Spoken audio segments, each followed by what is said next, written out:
विरोधी दल नेता भावे नवीन बाबू जेहेतु दायित्व निर्वाह करिवारे अक्षम अछंती पारुना तेणुक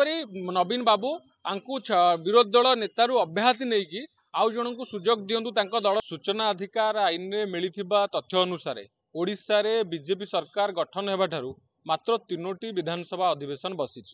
प्रथम विधानसभा अधिवेशन 28 दिन बसला बेले विरोधी दल नेता माननीय पूर्वतन मुख्यमंत्री नवीन पट्टनायक मात्र गोटे दिन विधानसभा आसते आपको नहीं जिते राज्य में आलोचना है समालोचना है ता परवर्ती विधानसभा जो 12 दिन बसला नवीन बाबू 12 दिन आसी एवं तृतीय विधानसभा 25 दिन बसला 25 दिन रु नवीन बाबू 16 दिन आसते किंतु अन्यपटे जदि देखिए सदा बेले विधानसभा भितर विरोधी दल नेतांकर सीट खाली थिला किंतु नवीन बाबूंकर अटेंडेंस अधिक अच्छी जदि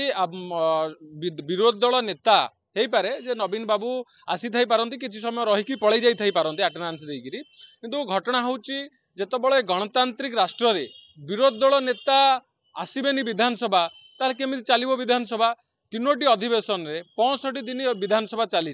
65 दिन रु नवीन बाबू मात्र 29 दिन आछंती अर्थात 50% रु कम नवीन बाबू विधानसभा को समय देइछंती बा विधानसभा आसीछंती। तेणुकरी जेतबळे गणतांत्रिक राष्ट्र रे जेतबळे देखिबे विरोधी दल सशक्त हबो विरोधी दल नेता सशक्त हबे सेतबळे गणतंत्र मजबूत हबो राज्यर विभिन्न इश्यू आसीबो विभिन्न प्रकार कथा आसीबो राज्यर उन्नति हबो। जो राष्ट्र रे देखिबे विरोधी दलर भूमिका गौण अच्छी से राष्ट्र आगे नहीं देखिए जमी केंद्रीय स्तर में विरोधी दल माने स्ट्रंग अच्छी बोली केंद्र सरकार ट्रांसपेरेंसी अकाउंटेबिलिटी तत्परता अच्छी किंतु आम एठी राज्य में बहु देखिए विरोधी दल नेता आसुना सेमती किसी डिबेट होनी